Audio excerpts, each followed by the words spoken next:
Hello friends, welcome to 100 Days in Sims 4 Equestrian Edition. All the packs I've used have been linked in the description, and if you do decide to buy any of these expansions or kits, then please consider using my creator code Pinehaven, as I earn a commission. When you're checking out on the EA desktop app, click add promo and type in Pinehaven. And don't forget, you can get your very own model horses on pinehavenponies.co.uk. Right, let's jump into 100 Days in The Sims 4. Day 1 begins, and we have a meager 13,000 simoleons to our name. Our first priority was getting simoleons quickly and reliably so that Abigail wouldn't have to get a real job. Much like in reality. The first thing I jumped on was getting a nectar maker and some storage racks so that we could age the nectar. Aged bottles sell for a decent amount, so while it wouldn't pay off immediately, within a week or so I'd be able to start cashing in some profits. I also grabbed a tent, an outdoor shower, and a pea bush because my sim has needs, but I'm not looking to throw down 4 walls and a roof just yet. With my modest camping style setup, I purchased some apples and got to work on my first bottle of nectar. This is a skill that your sim has to build up to be able to make better quality bottles and to use fancier fruits. So we did land on our bum quite a few times trying to get the hang of it. While Abigail the sim stomped away at the apples, which in hindsight sounds absolutely awful, I put the fresh bottles of nectar into the racks to age. Yeah, teamwork. I almost completely missed the welcome wagon. I was intending to say hi to them, but I just wanted to finish the batch of nectar first, and I guess they got tired of waiting, so just left a plate of panda campo on the floor. Guess that's dinner sorted. After spending quite a bit of time mushing apples with her toes, Abigail was absolutely filthy. What I assume was a mix of sweat, dirt, and apple fermentation meant she needed a shower ASAP. And like a normal person, I queued the shower, but she had other plans. Instead, she munched on some floor panda campo, then realised she desperately needed to pee.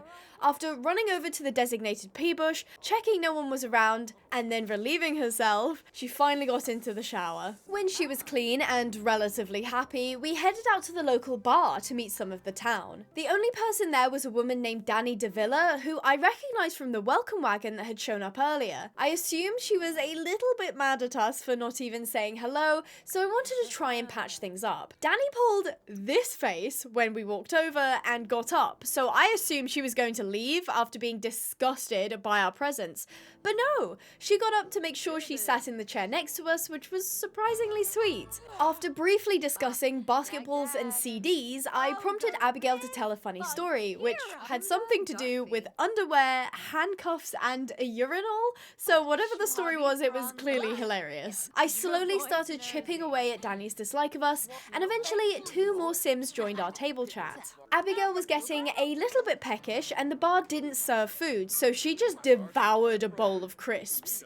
Yes, these are crisps. Those are chips. And if you say anything else, please let me know in the comments how it feels to be wrong. Anyway, we sat at the bar chatting for a few more hours, and at about 10:30, I decided we should head home. I was kind of expecting an immediate loading screen or for Abigail to just fade out, but no, she just awkwardly jogged in cowboy boots to the edge of the lot.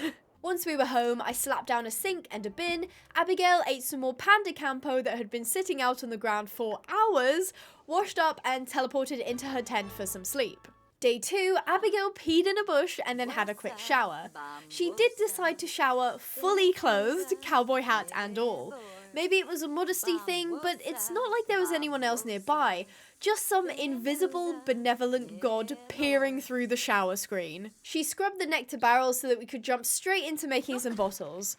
While Abigail did that, I was snooping around on her phone and decided to order pizza, which, as everyone knows, is a perfectly nutritious breakfast. Danny from last night called and informed us that someone called Lavina Chopra had asked her out and was asking if she should go. Personally, I wouldn't be asking someone I met yesterday for dating advice, but we had clearly made an impression. Seeing as I still had around 10,000 simoleons spare, I figured that I may as well jump on the equine bandwagon as soon as I could, so I hopped into build mode and slapped down a white picket fence paddock. I added a hay feeder, a water trough, and a straw bed. I did go to get some training fences and barrels, but there were already some public ones just outside the lot. And even though it would be a bit annoying to have to go all the way over, it did mean we'd have more money to support ourselves if we needed it. My pizza arrived, but the delivery guy was clearly confused as to where to go and ran over to the mailbox on the other side of the lot. When Abigail eventually made it over to take the pizza, she expertly dumped it on the ground right in front of them both, took a slice and just began eating. So I had to drag the pizza box all the way over to the tent, where I then placed down a simple table that we could put stuff on. After eating and washing up, we headed to the Equestrian Centre to browse some horses. I don't know if maybe I'm being silly, but I find it really weird that you can't travel directly to the Equestrian Centre building. I always have to travel to the lot next to it and then walk across. I briefly considered adopting a rescue horse, but after playing my rescue horse saves, I know how utterly unmanageable some rescues can be due to their terrible traits that you just can't train out of them. Switching to looking at horses for purchase, a mare called Olympian caught my eye. She was an adult Nez Perce who was energetic, intelligent, and independent. I specifically like the idea of an independent trait because I would probably only have one horse for a little while, so I needed a horse that didn't mind being alone. I had a quick browse of the other horses, but ultimately decided that Olympian would be my first horse. She cantered gorgeously out of the Equestrian Centre, and I quickly headed home to begin work with her. However, when we arrived at the lot, Olympian had seemingly shapeshifted into a completely different horse. I must have missed the part of her papers that said she was part chameleon, but I was still happy to have her. I got Abigail to bond with her a little, then I decided it was time for our first ride. Olympian suddenly transformed back into her original skin, clearly feeling like the danger had passed. Then away we go on our first ride. Abigail was absolutely terrible at riding. Admittedly, she would probably still be eligible to ride in modern day equestrian Olympics, but our new horse had very short patience and was bucking and kicking out. We did manage to level up our riding before we headed home, where Olympian dumped us on the ground right at the end. We took care of her and got her set up in the new paddock. I got Abigail to harvest some prairie grass to put in the hay feeder, and Olympian quickly started snoozing in her bed. It was the evening now, and after another portion of pizza and showering fully clothed yet again, Abigail slipped into her tent to get some sleep. Day 3 rolled around and I purchased 30 apples and stomped my way through a bunch of nectar bottles while Olympian slept into the late afternoon. I then bought us an entrepreneur's table so that when the bottles were aged we could sell them on our own lot. Danny called back and told us her date went great. Abigail then got into the shower fully nude for the first time, clearly confident enough that there wasn't someone watching her, or maybe she just didn't care anymore. I decided we should call Danny to chat as it would help strengthen our potential friendship and fill up Abigail's social bar. I figured I couldn't keep ordering pizza every day, so whacked down an outdoor grill. I cued Abigail to grill some hamburgers and then discovered a fatal flaw in my plan. See, when you're in Creator Sim, you can set what your sim likes and what they dislike. Now, I was making Abigail in my likeness, and if you know me, you know I really dislike cooking. But where I dislike cooking, I can still make myself food without bother. Sim Abigail, however, hates cooking so much that she has negative, tense moodlets the entire grilling time. Regardless, she did manage to make a big plate of hamburgers and Olympian came over to say hello. I figured Abigail would want somewhere to sit, so I put a lonely hay bale seat down for her to enjoy. I went over to observe Olympian, who was running around, and while left unattended, Abigail decided just to go to bed at 8 o'clock in the evening. Okay, good night, I guess. Day 4 started at 3:30 a.m, no doubt because we had gone to bed before the sun had even set the day before. Olympian came over to give us some good morning cuddles, which was just adorable, and Abigail got on with her morning routine. She then grabbed some hamburgers that had been sitting out all night, and I did invite her to sit down to eat, but instead she opted to stand, make eye contact with Olympian, and then take a big bite out of the hamburger. Olympian then pooped herself, and I can only conclude that Abigail was using the hamburger as an intimidation tactic to get Olympian to understand she needed to win all competitions or we'd be giving Tesco's a ring. And with the morning pep talk done, Abigail brushed Olympian, then cleaned her hooves so she was ready for a training session. We headed over to the far right of the lot and had a go at jumping for the first time. Clearly, the hamburger threat had worked, as Olympian flew over the jump like it was nothing. We gave her a good job pat and readied for the second attempt. This time was less successful, but from that point onwards we made good progress. We continued to train on the jumps until around 11 AM, when either Abigail or Olympian decided they had had enough and just parted ways. I decided to encourage Olympian to train barrels on her own, while Abigail made some more nectar. We on the grind, baby! Then I was a bit bored of watching Abigail stomp in a barrel. Peak gameplay, I know. So we headed into town while Olympian had an afternoon snooze. I teleported to the bar but spotted a sim outside the Equestrian Center. And the next note I wrote just said Awooga, so clearly I was a bit biased towards that sim from the start. Her name was Sienna Grove and she was a horse trainer. I think I had a little bit of love at first sight, and Abigail discussed their interests, which apparently included moving and feet. Oh, sorry, that's nectar making. Sienna told us she likes video games. Hubba hubba, am I right? And I asked for some ranching tips. She offered a brilliant insight that I just would never have been able to deduct without her input, and then we said goodbye so that I could head to the grocery store, or as we say in the UK, a supermarket, to buy some skill books. I figured I'd grab 2 books on horse riding just to help our skill progress if we had any downtime. Abigail really needed to pee, so while I was checking the bar for a bathroom, she tried to sneak off to talk to Sienna. Damn girl, hold on, you're about to pee yourself. Abigail used the loo and brushed her teeth there, which I'm sure isn't weird at all, before heading down to the bar to pull a bowl of crisps out of this lady's backside and proceed to sniff them. Okay then, I guess I decided that was clearly normal behavior, and now would be a great time to go back and talk to Sienna. We awkwardly jogged over to her and opened the conversation on grilled cheese. Luckily, she did enjoy that, and we started chatting for a little bit. Suddenly, mid-conversation, I guess she had had somewhere else to be because she just walked away while Abigail was still talking. That's the end of that, I guess. And we headed home in slight embarrassment. Well, I was embarrassed. I don't think Abigail has the social awareness to be embarrassed by someone walking off mid-conversation. We pretty much headed straight to sleep when we got home, and the night sky turning above us was a pretty sight. Day 5 was chilly, so after using the pea bush and showering, we were in some warmer clothes. Abigail needed to cook some grilled fruit for breakfast, which frankly sounds disgusting, so I can't blame her for being tense about it. I mean, it literally looks like she just grilled bananas. Ugh. I hadn't realised, but Olympian had come over to watch us grill, waiting patiently for Abigail to give her morning cuddles. She had lots of energy this morning, so before long we had her brushed and out on a ride. Abigail was looking so much more balanced and calm on the ride, which was so rewarding to see. As much as I will complain about bugs and bad game design, adding an element where you can see your sim visually improve after gaining a skill is just mwah, chef's kiss. I hadn't noticed Abigail dismount and Olympian trotted away and immediately fell asleep. That was a bit strange to do mid-trail ride, but I didn't want to disturb her, so Abigail just awkwardly jogged home alone. After poo-picking Olympian's field, I headed into town hoping to see Sienna again. She was indeed standing exactly where she had been the day before, and Abigail went and stood uncomfortably close to her before stepping away and cowpoke dancing.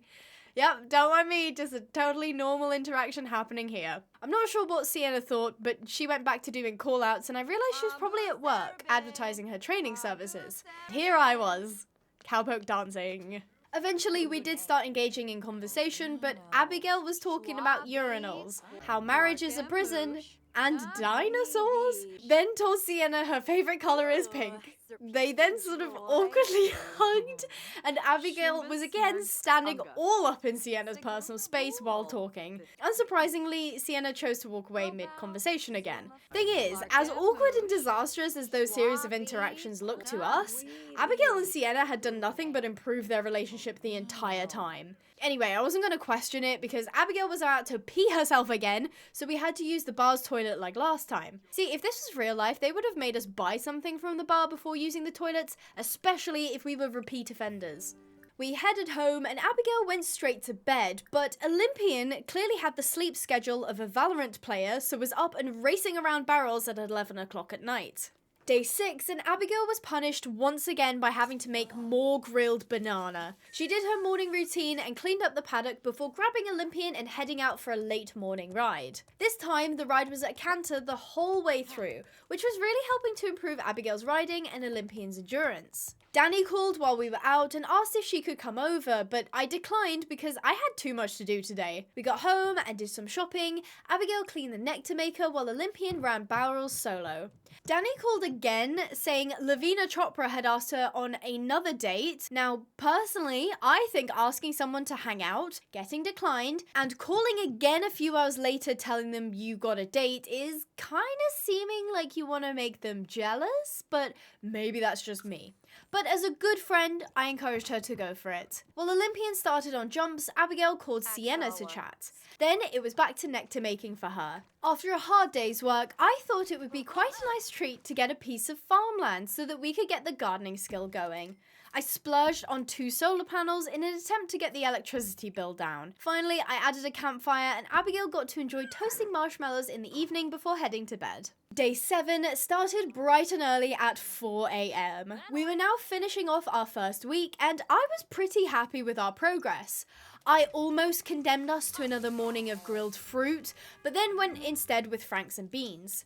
Olympian followed us around until she decided to nap on the ground outside the tent, which made my heart absolutely melt. Abigail sat down to read a gardening skill book we had purchased, and then out of nowhere just let an absolute stink bomb rip. We planted our first crop, which were a bunch of watermelon seeds, and then headed out on a ride where Olympian performed a sick stick drift. We then hit the barrels where Danny called me to tell her date went well. Apparently that put Abigail in a very flirtatious mood. Danny called again, asking us to hang out, and this time I said yes. We chatted for like 10 minutes and then I sent her home. Wow, we are very good at socializing. Before the end of the day, we worked in some jump training before heading to bed. Day 8 started with me buying us an outdoor bin so that I could actually throw things away. And I will warn you now, this bin gets absolutely abused the entire 100 days. Abigail got out of bed at 8 a.m. and had some chores to do. First, throwing out the bag of rubbish from the bin next to the sink, then weeding and watering the watermelons. As usual, Olympian politely waited for her morning cuddles, and after making and eating Panda Campo again, Abigail walked to the middle of the paddock and placed her plate on the floor. I then had to drag it to the sink like some sort of maid service. She then got Olympian ready for another ride, and before we set off, Danny called to ask if she should spend some time with Mortimer Goth. And while I don't know who that is, if somebody sounds like they're probably a vampire, you should absolutely hang out with them. Just bring some garlic. Our ride went fabulously smooth, and both Abigail and Olympian were well on their way to competition standards. However, Olympian must have been having an off day because when we got home, she made another horse and rider disappear and then partook in the 2016 craze of the mannequin challenge, which for a horse holding this position was very impressive. Remember to use my creator code at checkout when buying Sims 4's Flawless Packs. That's code Pinehaven. Thank you. Back on the grind again, Danny calls to come over and I figured I'd actually try and spend some time with her instead of making small talk and then asking her to leave. However, I did not realise Danny had arrived and Abigail was still jumping when I moved my camera to see Danny had kicked over our new bin. She was looking incredibly angry about something, I just have no idea what. She then aggressively took the rubbish out of my normal bin, huffed over to the outdoor bin, and dropped it on the ground. At this point, I'm incredibly perplexed as to what is actually happening. While I wait for Abigail to ride over, Danny then picks up the bin, Abigail gets off, sings, and Danny blows a horn. Danny is purportedly still furious at me, no less. She then runs away to wash her hands and starts reading my horse skill book. I mean, I kind of thought Danny was a bit strange, but this is a lot. I decided not to engage and instead start tending to my watermelons when she comes over, starts talking, and we lose friendship. I then felt bad and made Abigail apologise, and just as I thought the madness was over, Danny stomps over to my bin and kicks it straight back over. By this point, I've had enough, and I get Abigail to yell at her. She acts all defensive, and I just decide to send her home. Bye, Danny. Come back when you're not terrorising my bins, thank you. So Abigail is left to clean up and I order her another pizza because she doesn't deserve to have to cook after the day she's had. Then, just when I think the madness is over, we go to receive the pizza and some rando starts rummaging through my bin and then kicks it over? Leave my bins alone! Has this whole neighborhood gone mad? Now I'm actually annoyed and Abigail goes over to rudely introduce herself to the stranger. She makes fun of him and he just gives her a cowboy greeting. I decide this guy is going to be subjected to my rage. The game then deducts that Abigail must not be into the mischief trait. Oh, wait, I hadn't realised that today was prank day, hence all the Sims were doing mischievous things. I don't know how violently kicking over someone's bin is a prank, but okay. But I was still annoyed, so I yelled at the guy. Gosh, this holiday sucks. I just sent Abigail to bed shortly after so it'd just be over. Day 9 was a fresh start. I purchased a mini fridge so our food could be kept for longer, and then we took care of Olympian. We trained barrels and Abigail tended to her garden. Ah, relaxing. Olympian came over for some scratches but promptly fell asleep. Aww. Clearly, my patience was being tested, as suddenly from that point on, Abigail would no longer do any of my cued interactions. She just stood there, staring. And nothing else. When I saved and restarted my game, Abigail was clipping into Olympian's backside and she was also tacked up for some reason. But I wasn't going to let there be a downer today and they went for their regular trail ride around the neighborhood. Sorry, I had to say it at least once or it would have been criminal. Abigail scrubbed one of the solar panels back to life and I wanted to go see Sienna. We headed into town and when I located her, Abigail immediately made a beeline. However, my enthusiasm was not reciprocated when after a conversation that lasted less than a minute, she turned and left after I had just asked her to hang out. Ooh, was that a rejection? Damn, this woman is so mysterious. Where is she going? So I did the most normal thing I could and followed her at a distance to see where she was going. However, my creeping didn't last long because as it turns out, Sienna might be a horse training alien with teleportation powers. Hot. Anyway, after what I would class as an unsuccessful interaction, we went home like losers. Day 10, Abigail was reluctantly making baked potatoes for breakfast and Olympian came over to watch. She had definitely made coming over for cuddles and watching what Abigail was doing part of her morning routine, which, it's so cute. Olympian was coming on really nicely in her training and I was sure if we kept up this aggressive training regimen, she would be ready to compete in the big leagues soon. We ran into a bit of trouble when Olympian became noticeably uncomfortable. I found out it was because she was exhausted, but even when Abigail directed her to the bed to sleep, she wouldn't settle down. Maybe it was stress, being overworked, or EA being unable to create a bug-free pack, but even after Abigail read her a bedtime story, nothing seemed to work. Day 11, she was feeling much better, and we were back on the training grind once again.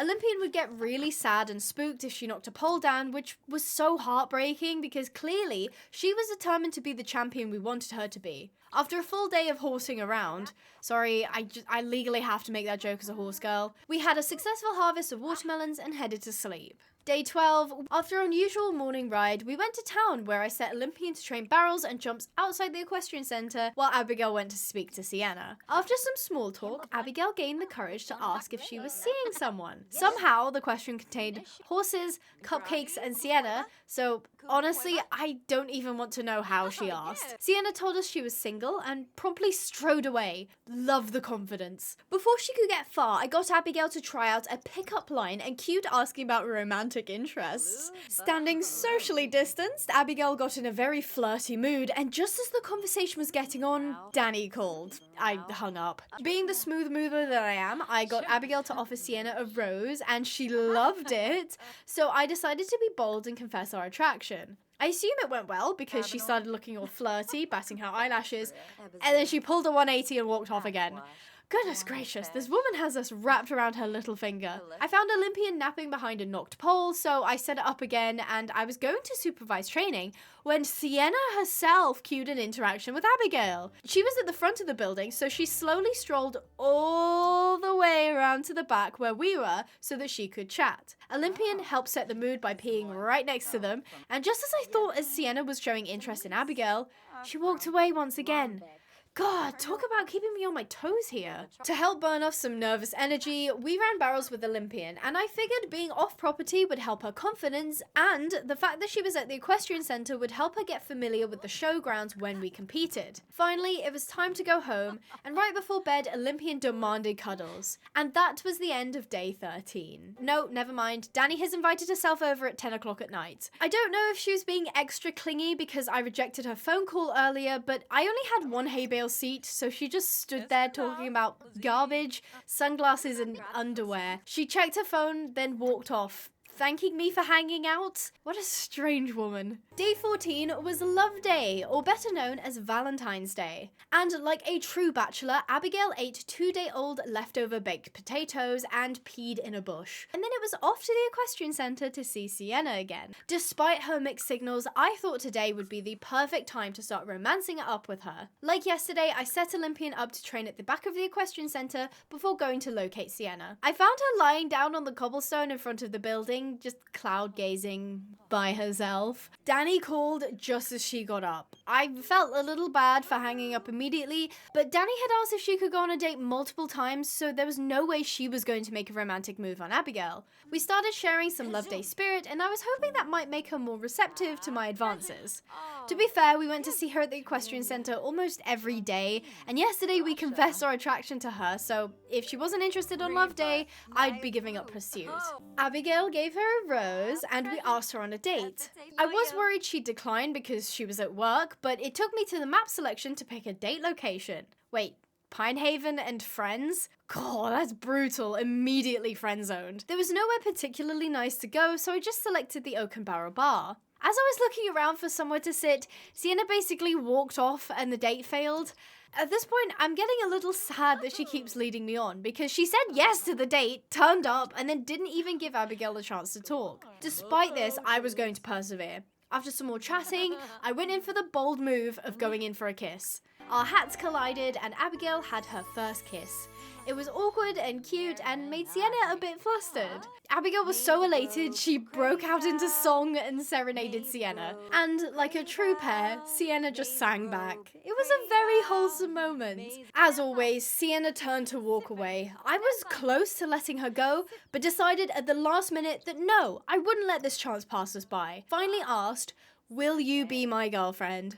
She said yes! I was so happy for them, and Sienna went in for an unexpected smooch. Oh la la. Olympian appeared out of nowhere. She was clearly very annoyed Sienna was getting more attention off of Abigail than she was. So while the new couple talked, Olympian threw a mini tantrum. Eventually, she decided enough was enough, phased through Sienna like a ghost, and pulled Abigail's attention away from her new girlfriend. After Olympian awkwardly stood like a third wheel for a bit, Sienna had to get back to work, so Abigail rode to the practice arena. A pretty successful love day, if I do say so myself. Day 15 started bright and early at 8 AM, and I accidentally sent Abigail to some random person's house.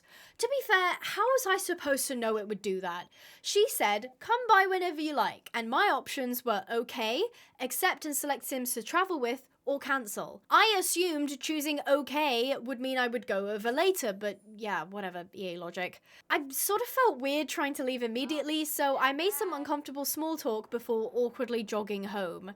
Well, that was a waste of 2 hours. We jumped on Olympian for a ride and did some chores before travelling together to the Finchwick Garden Fair. It wasn't as horse-friendly as I was expecting because it took place on Henford-on-Bagley, which was part of the Cottage Living, not Horse Ranch. Regardless, I shopped around and had a cheeky wee dance, and even Olympian was there tapping her hoof along to the music. Eventually, I got bored and brought everyone home. Day 16, Abigail ate leftover stew and Olympian yelled at her. After declining a call from Danny and checking Olympian's stats, I realized that her temperament was lagging behind all the other skills, so after a morning ride and once again declining a hangout invitation from Danny, we headed to the Equestrian Centre to get Olympian some temperament training. Since The Sims 4 is just the greatest game of all time, and I can't directly teleport to the Equestrian Centre, just fabulous game design, we landed at Duke's Hall stables just next door. A man wearing a bag on his head wandered past looking miserable. There was no point to that information, I just needed you to know what I saw. After some general care, I paid 100 simoleons for Olympian's training. Now, what is a girl to do while waiting for her horse to finish their training? Why, she browses the horse market, of course. I saw a couple horses that piqued my interest, but none that really captured my heart. At least, none in the for sale section. I thought it wouldn't hurt to have a look at the rescues, right? As soon as the menu popped up, I noticed a black Friesian mare named Cinnamon? Oh my god, Cinnamon. Now, if you've seen my horse rescue videos, you'll know that all rescue horses come with 1 to 3 negative traits, and I got pretty lucky because Cinnamon only had 1 negative trait. Aggressive. I chose the name Heartbreaker because I thought it was a great name for a regal Friesian horse, and apparently I can't say Cinnamon. I absolutely fell in love with her when she cantered out. She was so pretty, and her mane and tail were long and curly, and she had great conformation, and then she tried to bite me. Albeit from a social distance, but she snapped her teeth at me in warning nevertheless. I suppose that was the aggressive trait, but I wasn't expecting her to lash out so soon.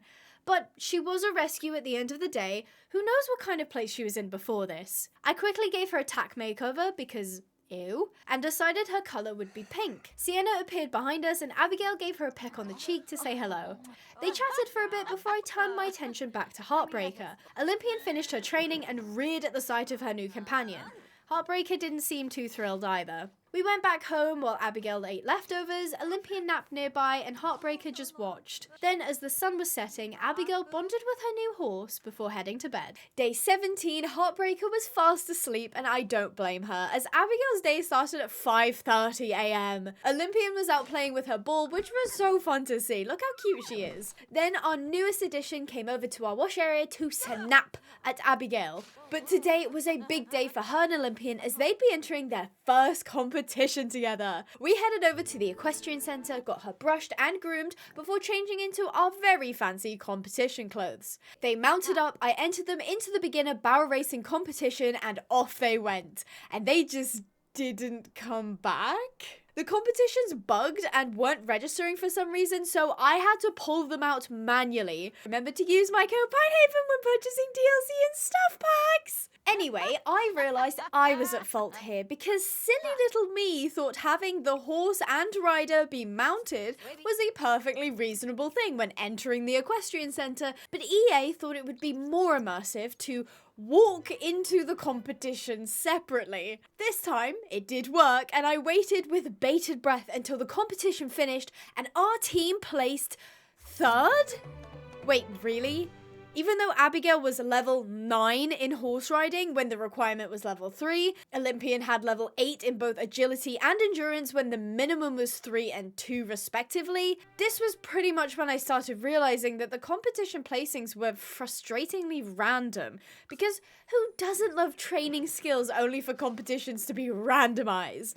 In slight frustration, I had Abigail train in the arena, but was just my luck when they teamed up to show me their best impression of why bug testing is so important. Okay, I'm calm. With enough of my day wasted, they cantered home.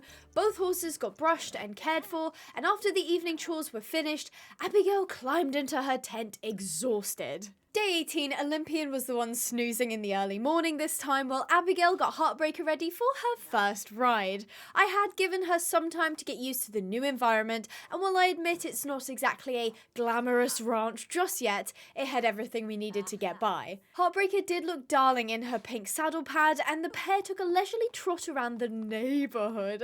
Sneak attack on that one. However, while Abigail was out, she started overheating as the temperatures today were scorching. When they made their way back, I spotted a horse that looked exactly like Olympian, but weirdly was heading towards home. Had she escaped and gone for a wander? Had someone braided her tail? Why was her forelock braided too? However, as soon as the horse got near home, it inexplicably disappeared. I have to admit I was quite perplexed. Either there was an alien cloaked as my horse, or Olympian was a master of the dark arts, which would suggest her shape-shifting on day 2. Suspiciously, she was innocently standing by her ball. Before I pondered this mystery, I did have Abigail change into her hot weather outfit to avoid melting, and Heartbreaker tried to bite her moments later. Never a dull day at Pinehaven Ranch. Sienna called to say that she switched careers, but didn't specify to what. I can't lie, I was a bit gutted since it was perfect that she was a horse trainer, but go follow your dreams, I guess. We set up our entrepreneurs table and started selling the nectar that had become finely aged. Olympian helped man the stall before napping on the job. Bloody Gen Z not wanting to work. People flooded in to buy my nectar and we earned a hefty profit of around 5,000 simoleons. While I consider that a great success, the trade-off was that a random man decided to use my grill for some reason. He did make a de-stressing concoction, but I'm pretty sure I would have been less stressed by default if people I had never met before stopped using my grill. Day 19, I used some of our sweet profits to buy some horse training equipment. While there were free ones to use outside of the lot, it took precious time to go all the way over to them, especially when a barrel or pole was knocked and needed fixing. I put pink rails and a pink barrel set pretty close to camp for easy access. The day consisted of selling more nectar while the horses worked on the skills. Then Abigail spent a decent chunk of time harvesting prairie grass outside of the lot and making nectar with it. Day 20 was pretty much the same, so on to day 21, which was also pretty much the same. Nectar, training and harvesting. But today I thought it was about time Abigail had a night out. So she got dressed up and went to head to the bar.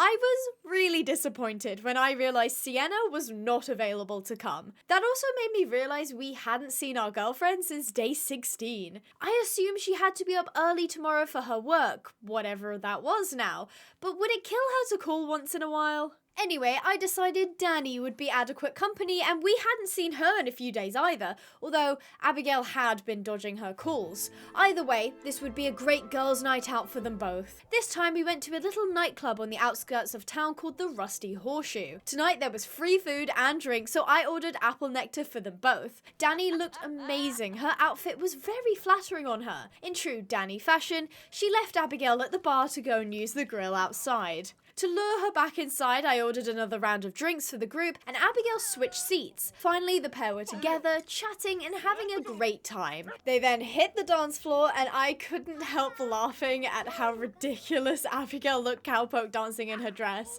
But the main thing was, she was having a lot of fun. Danny may be a little bit clingy, but she's actually a really reliable friend and is great to hang out with. Abigail took a break from dancing to order more drinks and to chat to people at the bar. All those drinks made her desperate for the loo, so I located a toilet so that she could relieve herself. While alone in the bathroom, Abigail called Sienna, probably missing her and wanting to check in, considering how she was unavailable to come. I thought it was quite sweet.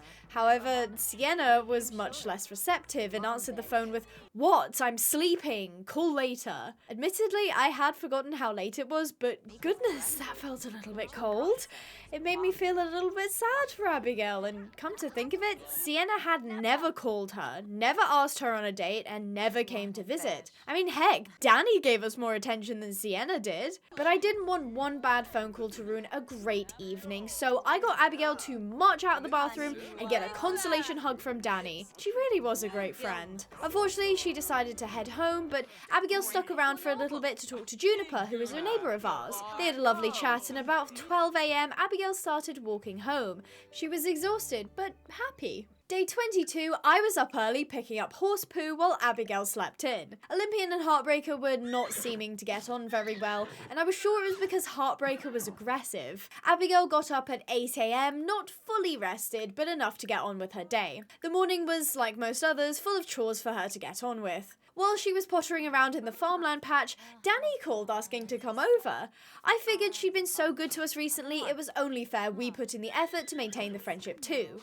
Not even 10 seconds after calling, she had arrived. Now, I'm not sure where she lives exactly, but I had a suspicion she was waiting in the bushes when she called. The pair were joined by Olympian, who, despite having the independent trait, was quite attached to Abigail. Danny was standing in my little garden, but I let her off this time. Eventually, Olympian fell asleep, and Danny took a picture of Abigail for some reason. Danny started using my grill, and Abigail encouraged her to pursue her dream job. Danny said she'd think about it and didn't really expand much further. Hopefully her job wasn't to be stalking Abigail, but we shall see. The two really bonded, to the point Danny even took the rubbish out, which, if you remember from the first few days, meant we had now achieved a solid 180 in our relationship. I decided to treat them to another day out, but this time it was to the fair. Much like the last time Abigail went, there was quite a bit of dancing involved. To be fair, get it? There wasn't much else to do if you weren't showing livestock or selling produce. After some solid boogieing, they headed to the bar to get some drinks. They sat, chatting for a bit, until two other Sims joined their conversation. I had Abigail quickly nip back out to one of the stalls before it closed to get some seeds. However, when she got back to the bar, Danny had not saved her a seat, so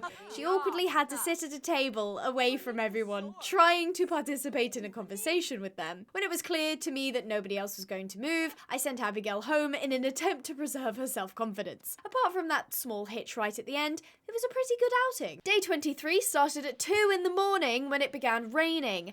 Heartbreaker appeared to be quite distressed by the storm, and both horses had run into the paddock adjacent to the lot. Abigail went over to try and calm Heartbreaker, and Olympian trotted over to see her as well. She ended up lying down and falling asleep while Abigail hugged Heartbreaker and tried everything to soothe her. She just wasn't calming, so I thought a ride might help burn off some of that energy and relieve stress. So at 4 a.m, Abigail mounted and they set off for a calm hack, which seemed to really help. Hack is the British word for trail riding, by the way, because we don't have trails, only tarmac roads and farmers' fields. They got back from their ride before 7 a.m, which is when the rain cleared up. It was still very overcast, but at least now Heartbreaker was calm. Olympian was no bother at all, and Abigail took her out for an energetic ride, this time focusing more on building endurance than calming down. Just as they got back, Danny called to ask if she should get a new job. I decided to encourage her since we'd spoken about dream careers just yesterday. Unfortunately, my mini fridge was fried in the rain, meaning all leftovers were toast, figuratively speaking of course. So I ordered pizza for Abigail, and just as I hung up the phone, Danny called again asking to come over. I personally felt this was a little too soon considering we saw her just yesterday, but as long as she wasn't a bother, it would be fine. She clearly had other plans and kicked over my bin before even saying hello. Do you see what I mean? This poor bin. Abigail got on with her day while Danny just sort of hung out. She even bonded with Olympian at one point, which was quite sweet. Danny headed home and Juniper appeared. She was actually super helpful. She'd come over specifically to repair my fridge. It was a little pointless as it had started lightly raining again, meaning the fridge would become bust pretty soon again. Danny called again, asking if she should shoot her shot with someone called Lanuli, and usually I'd be a good friend and say go for it, but this time, I don't know why, but I actually said it wasn't a good idea. Maybe it's because Danny had been such a good friend to Abigail while Sienna was being distant, or that I didn't know who Lanuli was. Juniper and Abigail sat around the fire and Olympian stood nearby. It felt kind of rude to have Juniper volunteer to fix my fridge and then just send her home without some pleasantries, so despite the rain, they spoke until Juniper decided to go. Abigail got on with some nectar making, and before she started to wind down for the evening, Danny called for a 4th time today. I rejected the call because come on, I like you, but social boundaries, please. Abigail crawled into her tent just before 8 p.m. due to her super early morning start. Day 24, we were up nice and early, morning chores as usual, and I got Abigail to attempt to fix the fridge. But as she was doing so, I realized what an incredibly dangerous position I had put her in. The fridge, which had electrical sparks coming out of it, was positioned next to a puddle, and Abigail barely had level 2 in handiness. For a brief moment, I wondered what would happen if she got electrocuted and died. She must have had the same thoughts as well, as when she was done, she was dazed and had a newfound fear of death. Electrocution, to be exact. To make matters worse, Heartbreaker tried to bite her, and both horses were throwing a tantrum over something. As Abigail was giving them some attention, Danny called to say she'd switch careers, now being a palette cleaner at the art gallery. Then, about an hour later, called again to say Lanuli and her were not meant to be. I can't lie, I was a bit relieved she wasn't seeing anyone. Just because as a friend she deserved better than most people could give her, of course. Danny called a 3rd time just a moment later asking to come over. Figuring she could entertain herself, I said yes and then started preparing for my 2nd yard sale of nectar. Before that, I had a quick look at Sienna's profile, and I wasn't too thrilled to see that Abigail's sentiment for her was growing closer from quality time, but Sienna's was friendly advice. Doesn't seem like we're on the same page here. We got on with the yard sale, selling all bottles for a hefty profit of over 10,000 simoleons, bringing our total to 33,000. Not bad. With the evening approaching, Abigail went over to Sienna's house for the first time. While I would have liked to have been invited to my girlfriend's house, maybe showing initiative would get things going. She was out back serving up a big bowl of soup. The pair sat outside and chatted, and I forgot how nice it was to talk to Sienna. We really did like her. She was great to be around, but she just didn't really put any energy into reaching out to us. After chatting for a bit, she stood up and dropped to the ground to do some push-ups. Ah, Sienna, I'd forgotten how strange you are. When it got dark, they headed inside and they talked on a little bench by the front door.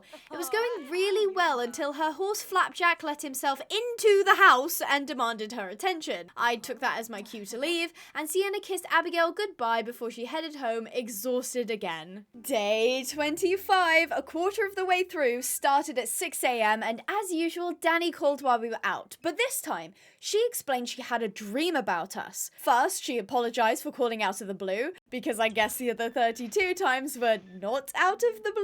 Danny has this one moment of social awareness, and then, never again. She said in her dream there were electric llamas that were sleeping, but Abigail wouldn't let Danny wake them. I had Abigail explain why, and while I don't actually know what was said, I would guess it has something to do with the electrocution fear Abigail had now, which was quite sweet, all things considered. Danny seemed to deeply care about Abigail to the point that her fears were appearing in Danny's dreams. The rest of the day was pretty mundane, and Abigail went to sleep just before 8 p.m. again. Day 26 and 27 were much of the same: chores, training, competing, and surprise visits from Danny. Day 28, Danny called saying she thinks she has a crush on someone called Nalani, and this time I just encouraged her to go for it.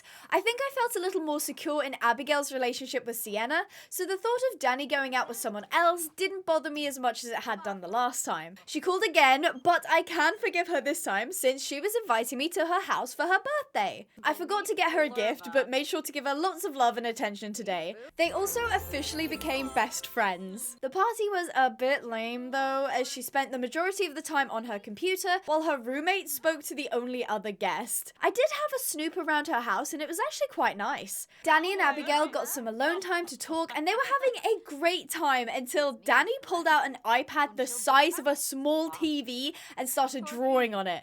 Of course, Danny is an iPad kid. Day 29, business as usual, and today after the competitions were done, Abigail sat reading the horse riding book on a bench in the park. Day 30, it was the first day of autumn, or fall for our American friends. I noticed on the calendar that Abigail's birthday was only a week away, and when I went to set up a party, I realised how pitiful her friends list was. I couldn't let her have a party with only 2 guests. Not even Sienna could come, apparently. So I decided after all the chores, we'd hit the town to try and make some friends. First, we popped into the bar, and there were only 2 people there. But I suppose that was a good thing since it was still 10 o'clock in the morning. Abigail got chatting with a guy named Umber Grove, and they seemed to get on quite well. Realising this establishment was pretty dead, we moved on. We got to the local club, and it was about as busy as a club usually is at 12:30 in the afternoon. There was a lady absolutely throwing it back on the dance floor though. The club began filling up, and Abigail got to work socialising. When I checked the party guest list, there were a lot more Sims to choose from now, and I was satisfied her birthday wasn't going to be a lame fest like Danny's was. Sorry, Danny. Since we were in town, we went to visit Sienna, who Abigail was starting to miss. We rocked up to her house, and she looked amazing as always. They had another intimate chat, which got a bit flirty on the bench, and I wanted them to go on a date for the first time. But my hopes were crushed, because as soon as we got to the club for the date, it failed, and shortly after, Sienna disappeared. Defeated and deflated, we went home. Maybe she couldn't go on dates because of her work? If that was the case, the only remedy would be to move in together, but she wouldn't move in with Abigail if she didn't have a house to live in. Day 31, I had a goal. It was time to transform our makeshift little camp into an actual livable house and ranch. With a budget of 33,000 simoleons, I was well aware that my building skills would not allow me to make a house that looked any good, so instead I turned to the gallery. After browsing houses of various budgets, I settled on a build by Eliandra YT, shout out to them. It was a charming little farmhouse that was actually smaller than the lot that we owned, meaning I'd have some space to expand as well. I could not afford to buy it furnished, so the shell was placed and voila! House! It came with a couple of pens meant for cows and chickens, but would probably fit the horses too. The house was very empty and dark, but I picked out a room upstairs to be Abigail's bedroom. I only had 14,000 simoleons left and spent 12,000 of that on a bed.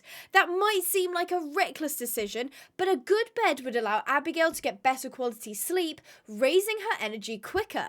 That's true to life too, by the way. I threw in a cheap toilet, shower, fridge and sink because that's what I'd need for basic survival. I grabbed the entrepreneur's table and the nectar racks and set them up at the front so we could start selling today. I also had a leftover solar panels, so I popped them down to keep our electric bill low. So at 1 a.m, Abigail slept in a real bed under a roof for the first time. At 8:30 in the morning, she started a yard sale to make some quick profit. From only 607 simoleons, she ended the sale with over 16,000. I told you guys the nectar would pay off. Unfortunately, not everything was candy floss and rainbows, as one of the yard sale buyers had helped himself to my grill and caught on fire. Luckily, Abigail girl-bossed her way around a fire extinguisher and the guy got away with only a little bit of charring. The horses had been spooked by the fire and had fled to the paddock adjacent to the lot. Abigail went over to make sure they were okay and to give them some love. Olympian was then entered into an endurance competition where they came second. After a very eventful day, I thought it would be nice to go and see our girlfriend for the evening. Abigail made a chocolate cake in her kitchen and the couple ate hot dogs sitting outside. I'm sure she appreciated having a relaxed evening considering all the madness today. Abigail appreciated it so much that she spent the night in Sienna's. Yeah, if you know, you know. Then they slept with the lights on like psychopaths. I mean, seriously, the whole house was lit up. How much money is Sienna making that she can justify using this much electricity? Day 32, Abigail got dressed and ready while Sienna grilled some breakfast. They ate burgers outside together and then, completely of their own decision, cloud watched. That was an incredibly cute moment, but it was time Abigail went home. When we got home, Danny requested to come over and I was quite excited for her to see the new house, so I said yes. While they chatted on the porch, I planned Abigail's birthday. I was inviting most of her contacts list, apart from Sienna again. I wanted it to take place on Sulani, which was the island living world, full of tropical beaches and mountains. I picked the sandbar for 1 p.m. Then I got to work adjusting the pens to be a little more equine friendly, adding prairie grass, a hay feeder, water trough, and eventually a 2-horse shelter, which I was quite proud of design-wise. I'm not really a fan of closed stables and barns in Sims 4 because 1, they take up so much space,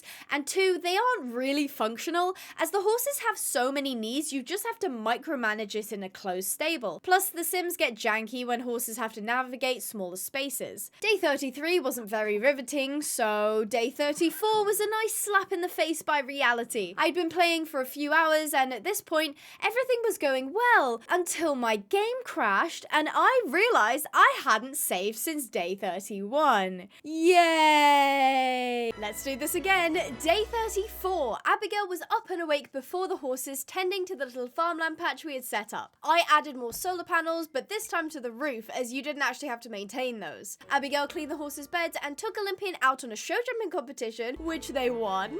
Day 35, and it was Abigail's birthday. The day started rather glumly with a storm, but this time Heartbreaker and Olympian were actually getting along, so neither of them were afraid. Thanks to the new luxurious bed, Abigail was waking up far earlier with full energy, but this wasn't too great today since she was getting up at 2 in the morning and her party was at 1 p.m. So I bought a sofa and put it in front of the fire for when she got tired. After chores in the pouring rain, she went down for a quick snooze. When she woke up, Danny wanted a visit, and since it was Abigail's birthday, I thought it would be nice to have her best friend come over early. Before long, it was party time. I grabbed all the guests and we headed to the beach bar. I had completely forgotten how stressful and time-restricted events were in The Sims, so while Abigail was casually socializing at the bar and ordering drinks for everyone, I was busy quickly setting up a kitchen station so that the hired chef could make the cake. Also, there was a ghost at the birthday party. I don't know if they got invited before they died and felt bad because they already RSPV'd yes,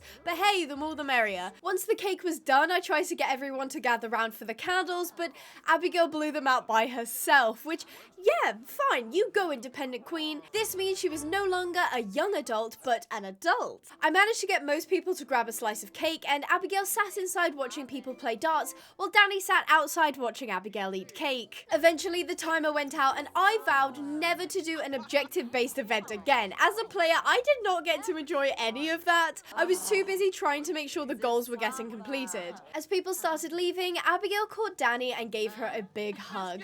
She really was always there for us, even if she was a little bit full-on sometimes. At least she came to our birthday, unlike our girlfriend. It was still raining in Chestnut Ridge, so I was glad we had the party on a tropical island. Abigail warmed herself up by the fire, and while her house wasn't exactly a home yet, it was a very good start. Day 36, chores, competing and hanging out with Sienna while she worked. Until she walked away, of course. Then it was home again for more chores. Danny came over to say hi as usual, and day 37 was much of the same. Day 38, I added an arena, placing a few jumps and barrels inside. I was trying to keep the theming of the lot the same, so I matched the fences, gate, and ground details to the pre-existing build. Day 39 and 40 were all of the usual stuff, apart from the fact that the weather was now getting progressively rainier and colder each day. Day 41 was Harvest Fest, or more commonly known as Thanksgiving. Being a Brit, I'm not sure if normal Thanksgiving includes magical gnomes that you have to appease, but they were a fun little activity. I then discovered a box of decorations item, which allowed me to deck out the house and fences in lights. So all previous gripes with bugs and game design is now forgiven because pretty lights. Since Harvest Fest had some objectives based around food and cooking, I saw this as a fabulous opportunity to put our kitchen in. I'm a sucker for cottagecore crossed with country-style kitchens, and that's exactly what I went for. With soft mint green counters, a rustic hob, and a pink retro refrigerator, I added a bunch of cute decor and clutter to make it look a little more lived in. The end result was exactly what I had wanted, and I was quite proud of myself. Danny then came over, and despite Abigail's hatred of cooking, they made a ham dinner together. We invited Juniper over to share in the dinner, and the house wasn't ideal for this meal though, as it didn't have a table and chair set up. Juniper disappeared to eat her plate, Abigail sat on the sofa, and Danny just stood in front of the fire. I did find a sort of charm in the makeshiftness of it all. It very much gave the vibe of young adults getting settled into their new home, and even though they didn't have all the fancy furniture yet, they still had each other. Day 42 was a big day for gardening as I organised the little farm patch. Day 43 was a milestone as we sold a huge batch of finely aged nectar that scored us over 50,000 simoleons, taking our total to 100,000. Of course, now that I had the spending power, I spent ages redoing the house. And I mean, I went all out. Probably spent over an hour designing and organising and setting up our home. I started with a downstairs bathroom because I imagine this being the bathroom any guests use when they're visiting or staying over. I put in an expensive toilet, then designed a lovely sink and counter before adding in a modern cube shower. Halfway through, I decided the bathroom colour theme would be white, beige and green, so various accents including plants and plant-themed paintings brought in the green. After adding some bits and bobs to the sink, I had Abigail test out the new bathroom to check that everything was accessible and worked. Then it was on to the living room. I struggled a bit at first trying to get a theme together. I really wanted pink to be an accent colour, but I didn't want it to stand out too much. I got distracted adding Christmas decorations and moved on to the dining room. I went for a dark wood theme to make it look a little more elegant and expensive. Eventually, I came back to the living room and just sort of threw it together. It was a lot better than my first attempt, but I still wasn't 100% happy with it. It turns out, once I removed the tree and the festive items, I had room to put in an L sofa, which really brought the room together much better. Finally, I did the upstairs bathroom. Again, imagining this to be a more private bathroom. This is where I put an actual bath and a shower, so Abigail could have a nice soak if she needed one.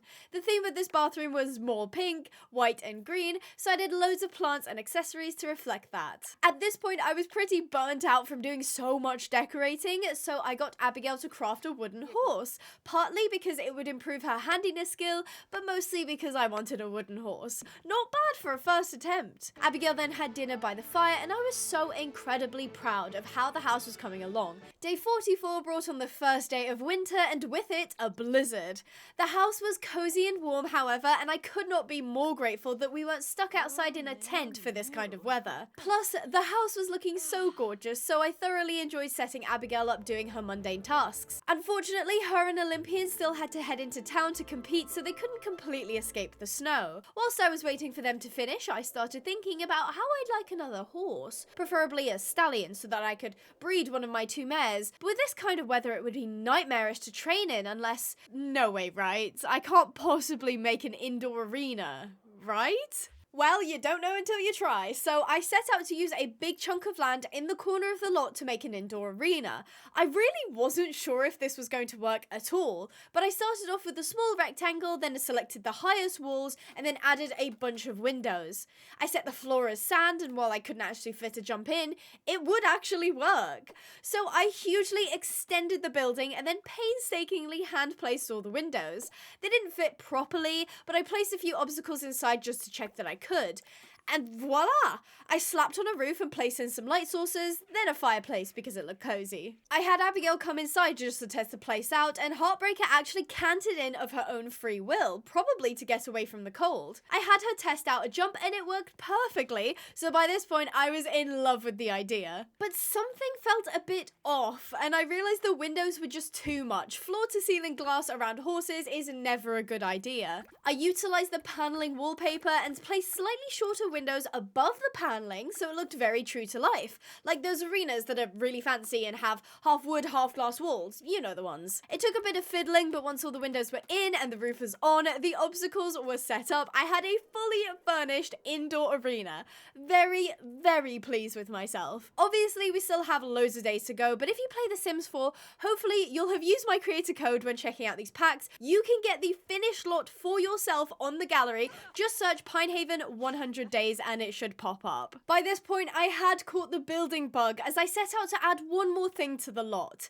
Abigail had been pretty proficient at gardening, but now that it was winter, pretty much nothing would grow. So I decided to set up a greenhouse, and this is when I realized that the wall height button I'd messed with earlier for the indoor arena was not exclusive to one building, so the house was now incredibly tall. Oh well. This did make building the greenhouse a bit of a headache though, as I wanted all the walls to be glass windows, but none of the normal greenhouse windows had a tall version, so I had to do a janky improvisation. It wasn't great because the top windows wouldn't become invisible when you had walls set to see through, but it works if you're looking at the full 3D perspective. I had loads of fun decorating the greenhouse, adding lots of types of planters, workbenches, boxes and accessories, and even a fireplace to help maintain temperature during a below freezing winter. I even added a beehive so we could start collecting honey. Day 45 started with me picking up piles of rubbish and the bin that had been knocked over by something or someone. Today was going to be business as usual with Abigail and Olympian competing, but I happened to spot a rather handsome horse for sale. He was an Appaloosa stallion who was brave, independent and friendly. I pretty much fell in love and thought he'd be the perfect companion for Olympian. I named him Appalachian, which I thought was cute since he was an Appaloosa and she was called Olympian, like after the Mount Olympus, and he was also like after the Appalachian Mountain, and yeah, you get it.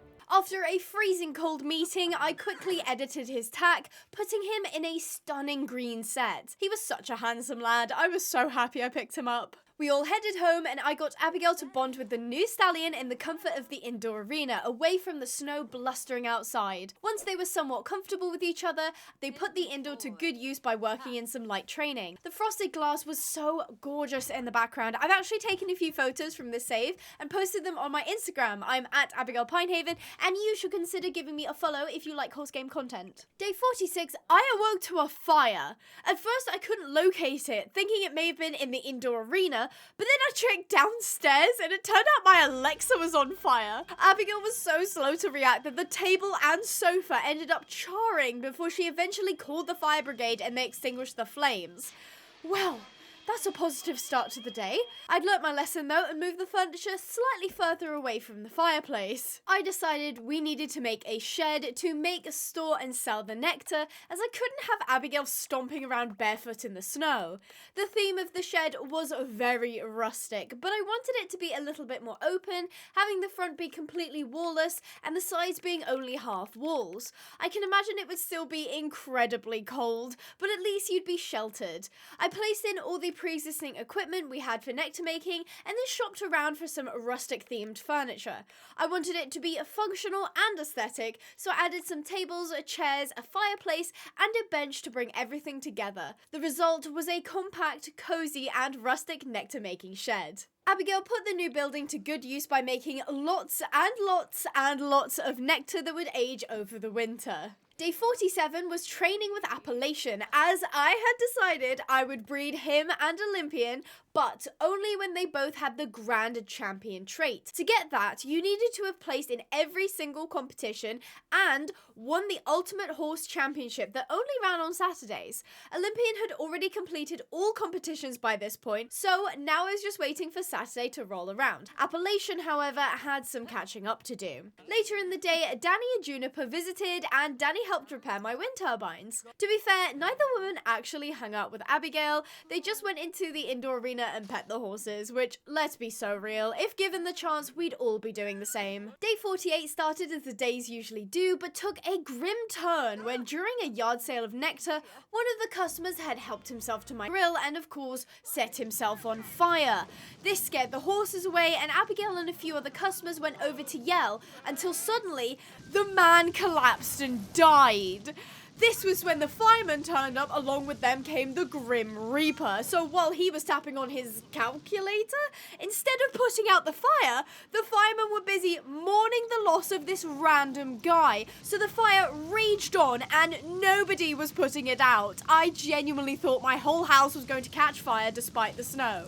Eventually, the two firemen stopped crying and it started to extinguish the growing flames. That was the last straw for me. I finally got rid of that cursed grill once and for all. Just going to get rid of that too. Since Abigail had gone through the absolutely traumatic event of seeing a dude get grilled, I had her friend Umber and her make dinner together.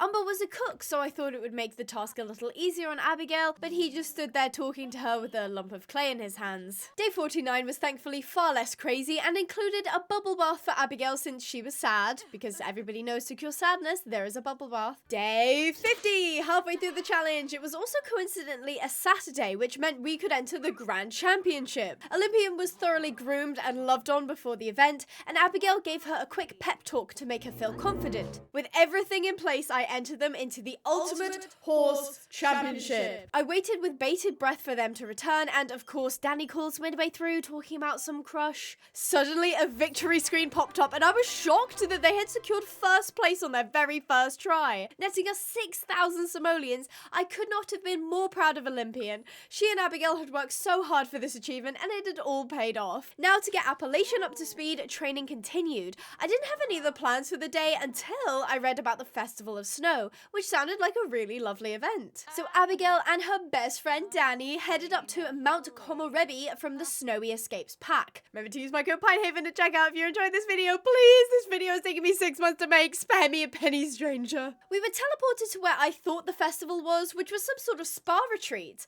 I figured this would be an excellent treat for Abigail considering today's achievement, and she changed into her swim gear, which happened to look a lot like a bathrobe. She took a luxurious shower in the steam room before lighting the fire to heat up. She headed into the hot spring, beckoning Danny to join her.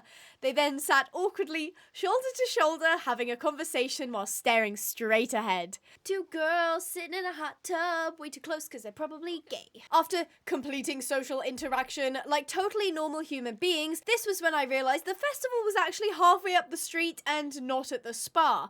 No idea why this is where we were teleported, but okay. Abigail bought some egg ramen from a stall and sat across from a man she'd never met. The fireworks started and wow, did they look beautiful. It was a shame it took me so long to realize where the festival was because it got dark and I wanted Abigail to get home, so she missed out on some of the activities. Day 51, Abigail completed her life aspiration of being a champion horse rider, and day 52, I bought a chicken coop. Yes, those things are of equal importance. Hoping I could have some eggs. Chicken chickens were from the Country Living pack, and I was originally torn between a cow or some chickens, but I figured the latter was easier to maintain. Day 53 had me feeling sad about Heartbreaker. She was an amazing horse despite her aggressive trait, but because Olympian and Appalachian had competition prospects and she didn't, I hadn't really been doing anything with her.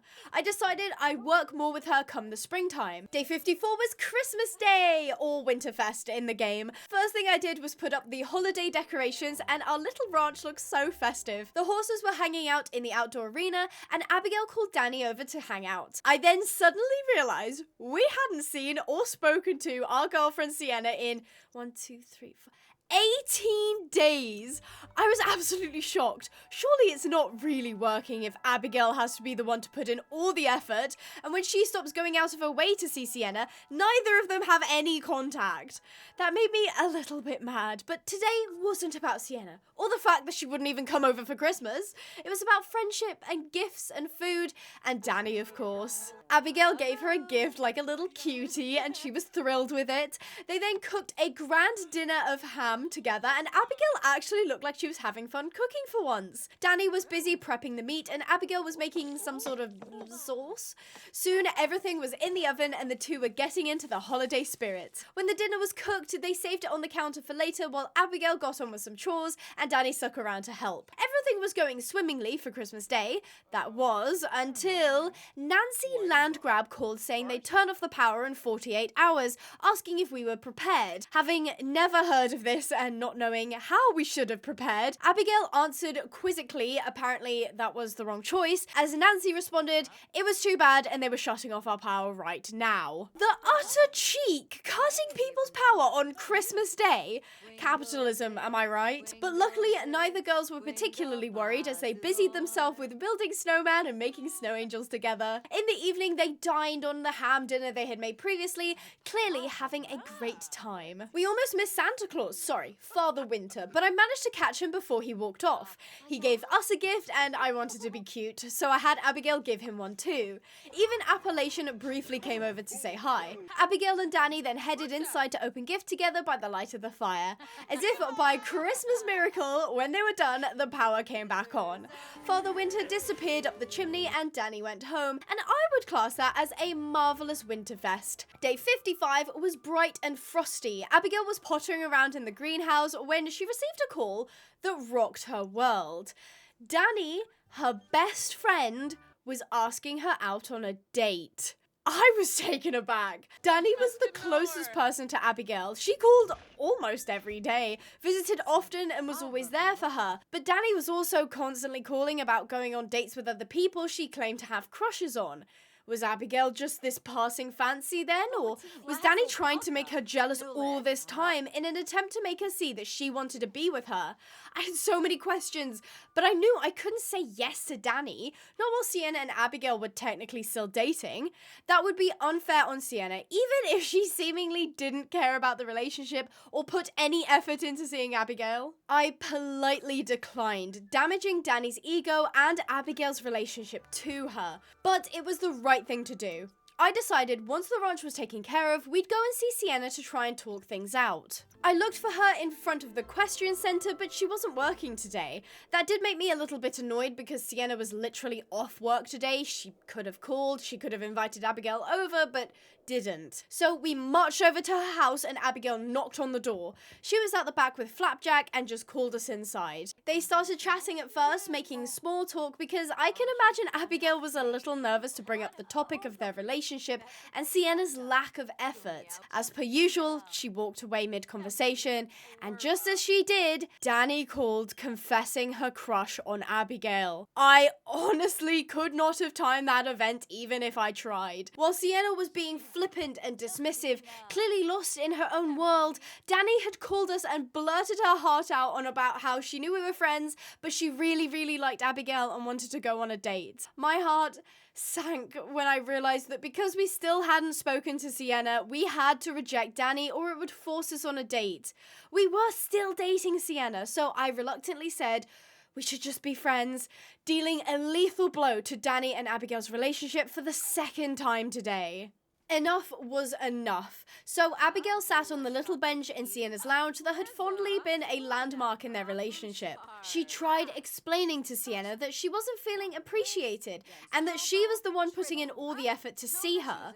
Unfortunately, the conversation started getting heated when Sienna just wasn't getting it. They argued, and I could see that despite Abigail's best effort, this just wasn't going to work out. I cut the yelling short by having Abigail deliver a quick and sharp, "If you're not going to make time for me, then we just have to end this." Despite seeming upset, Sienna didn't try to make amends. And that was that. She got up and left, getting straight into bed. Abigail took her leave to head home. So that was it. Sienna and Abigail didn't work out. This was probably for the best, but like any breakup would take some time to get over. Day 56, Abigail was understandably sad. Today was going to be all about self-care and taking it easy, so she had a sad bath. While she was soaking in the tub and sobbing, I gave her bedroom a makeover. Theme was sort of rich girl's room, focusing on the creams, pinks, and a splash of green in the form of plants. It wasn't what you'd label a very grown-up room, but grown-ups are boring, so let's put in a cloud lamp and some horse wall art. In fact, if you love horses and cool bedrooms, why don't you browse our stock of Breyer, Schleich, and other horse toys and decor on pinehavenponies.co.uk because, you know, we ship internationally! While I was at it, I did up the spare bedroom, focusing on a green sort of woodland vibe. There really wasn't much space, but it was only the spare bedroom, so I wasn't too worried. I was pretty darn satisfied with both rooms, Abigail's bedroom in particular. Unfortunately, despite the sadness, ranch chores made no exceptions, so Abigail was out cleaning beds, and I decided to treat her by hiring a ranch hand. If they were useful enough, I'd be happy to keep them on long term, but especially today, I figured Abigail would appreciate the help. Heartbreaker offered no such kindness when she attempted to nip her as she always does. With the horses tended to, I didn't want Abigail to be alone all day, so we called Danny to ask her if she wanted to come over. Would it be a little bit awkward considering Danny's confession? Probably, but if anything, this was a test of friendship. If Danny was happy to be there for her despite everything and not try to make a move, that would really prove she cared about Abigail. Danny greeted her with a big hug and she immediately perked up. They stood outside talking and I couldn't help but giggle when I could see the new ranch hand in the background just hugging one of the chickens. He joined in the conversation too and everyone was having a great time until Danny walked off. I realized she'd gone to make a snow angel and Abigail joined her.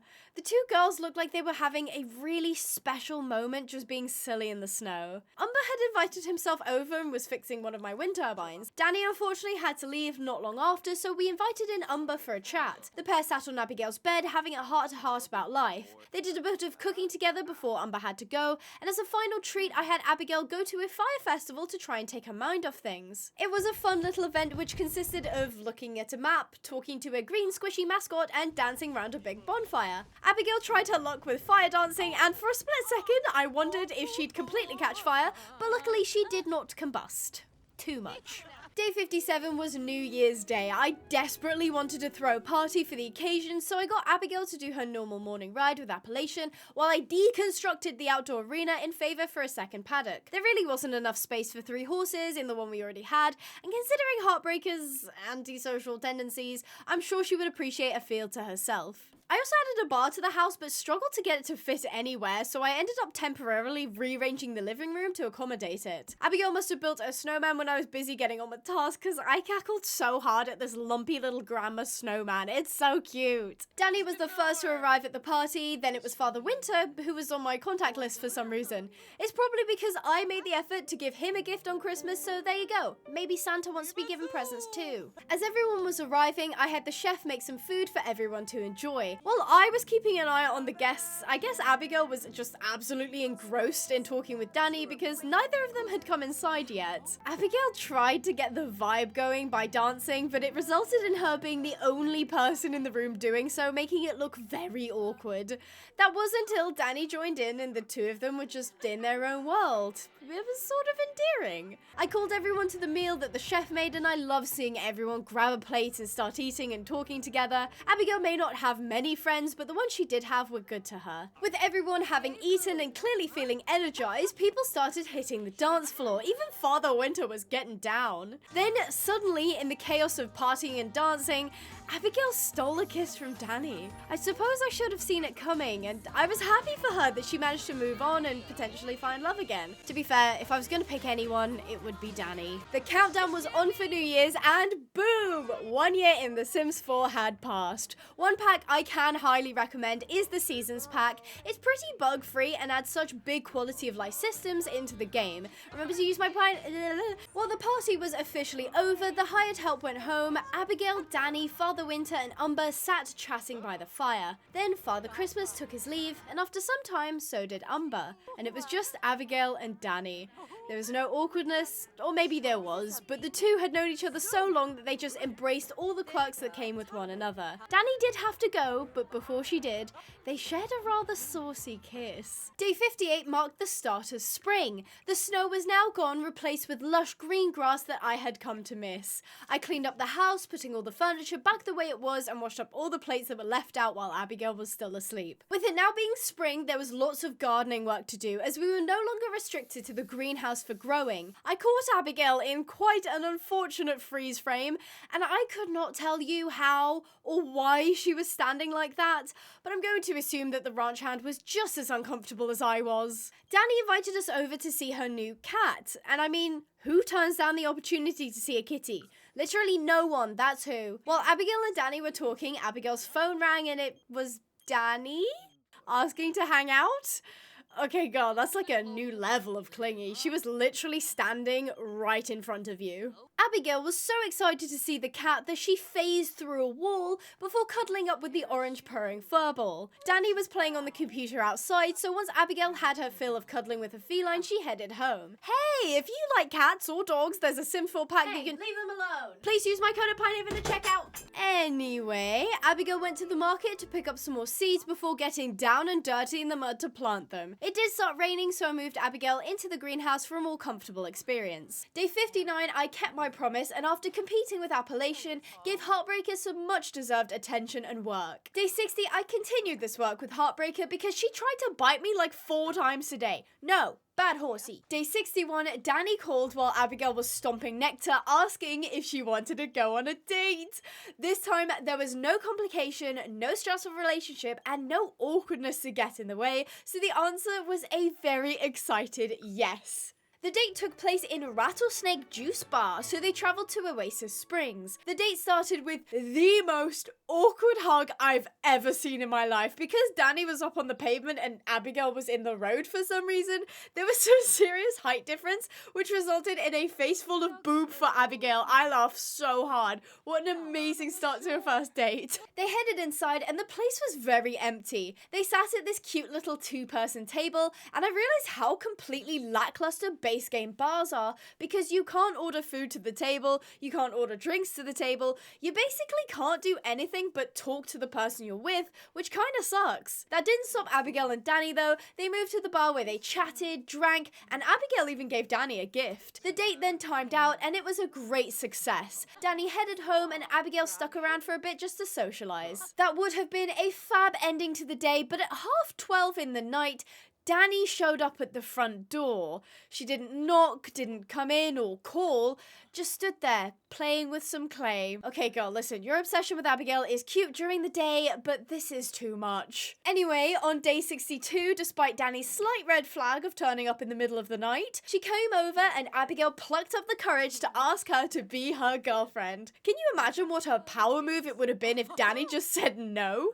She said yes, of course, and I was very happy for the both of them. Enemies to friends to lovers arc complete. Maybe there was a spark between the two from the start, they just needed time and trust to let it grow into what it needed to be. Day 63 just consisted of the normal work and competitions the ranch needed. Day 64 marked level 10 in Heartbreaker's temperament training. If you've seen any of my Sims 4 horse rescue series, I know I've mentioned it a couple times now, you'll know we have a rule that since Sims 4 doesn't allow training at bad traits, boo, Sims 3 did it, that when you max temperament training, you could pick one trait to change. Of course, I chose aggression and swapped it with independence. That way she would still be the same solo flying heartbreaker we knew and love, but she wouldn't be trying to take a chunk out of Abigail every single day. Day 65 and 66 were business as usual, so on day 67, Danny and Abigail had a very cute date at a restaurant on the pier. Things were getting quite serious between the two, and Danny was always coming over, calling her, and even getting Abigail gifts. Day 68, Abigail cried in bed because she lost friendship with someone. Same girl, same. Day 69, one of our... Okay, rewind. I'm not happy about that. Day 69, one of our chickens passed away from old age. The Grim Reaper came to take her, but sort of stalled, and Abigail ended up getting acquainted. Apparently, this distracted the Grim Reaper enough that he forgot to take the chickens, so I bought the old gal some extra time. Day 70 was Love Day, aka Valentine's, where last year Abigail struggled to get Sienna to talk to her for longer than a few minutes. Danny and Abigail went on a wonderful day at the sandbar where Abigail had her birthday party. That evening, June the chicken was taken by the Grim Reaper, and I knew she had lived a good life here at Pinehaven Ranch. Day 71 to 72 were just the usual, but on day 73, Abigail and Danny had their first bad date. To be fair, it was Danny who picked the place, and when we got there, I was a bit confused as to what there was to do beside buy random items. Yeah, I know that's what shopping is, but I can get all this stuff in build mode. Why did I need to come here to get it? The pair ended up weirdly hanging out in the bathroom for the majority of the date, where people would occasionally just come in and join them. It was weird and bad and left both of them feeling unhappy with how the day had gone. I tried to remedy things by inviting Danny over to the house. This clearly worked as the two ended up sharing a bed together that night. Good for them. The next morning on day 74, Abigail made an omelette for Danny while she slept in. When Danny came down to have the omelette, seemingly she dissociated for quite some time. I'm not kidding, I'm in live mode. Danny is just, having a moment? Later that day, I had planned a beach party to celebrate summer, so the ranch was promptly tended to. Then it was off to the sandy shores. I took some time to set up the party, adding beach towels, speakers, and even 2 jet skis to allow guests to have plenty of activities. Abigail very much enjoyed the jet skis. She did look pretty awesome zipping over the water at sunset. They enjoyed food, conversation, music, a bonfire, and she even successfully did a fire dance. Ah, how far she had come. Day 75 to 77 were preparing Appalachian for the Ultimate Horse Championship. As once he had this award, I would breed him to Olympian and we would finally have a foal. Day 78 was the big day, and I wasn't surprised when Appalachian brought home the gold. I would have spent some time celebrating, but it was baby time, gosh darn it. I separated Heartbreaker from Olympian and Appalachian, and the two were very close already, so breeding was a very natural step for them.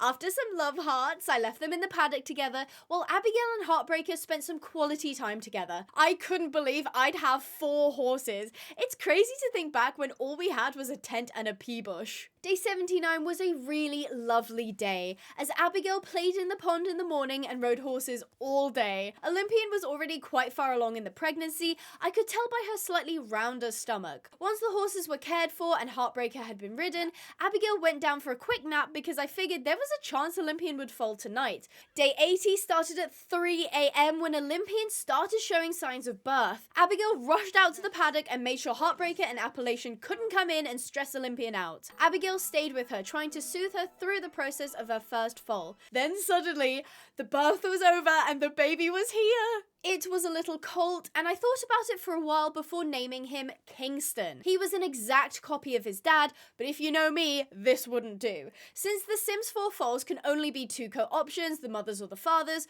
I turned to Rival Stars Horse Racing to give me a better genetic pool. I bred a version of Olympian and Appalachian in the game, and it resulted in this gorgeous chestnut blanket Appaloosa. So I hopped into Create a Sim to recreate the coat on our new foal. And voila! Tiny little munchkin baby Kingston! I fell in love with him, he's just so precious. And he had his parents' champion genes, so I knew he'd be an absolute treat to ride when he grew up. But for now, he was a new life in a strange world trying to just figure everything out. In the morning, I unlocked the paddock gate and Appalachian came running in. Instead of meeting the foal, he ran to Olympian, clearly checking she was okay first. Gosh, how sweet is that? Then he got to meet his son, and the pair looked absolutely absolutely adorable together.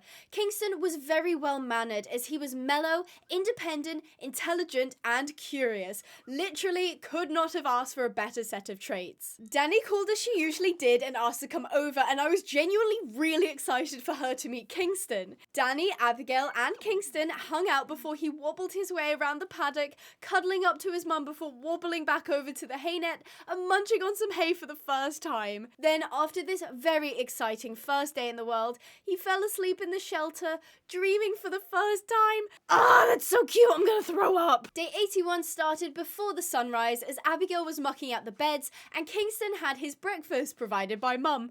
Today I unlocked the gate for him too so that he could start exploring the ranch as everybody went about their day. He was very curious about everything and despite not being able to walk 2 meters before wobbling, endeavored to wander around the place.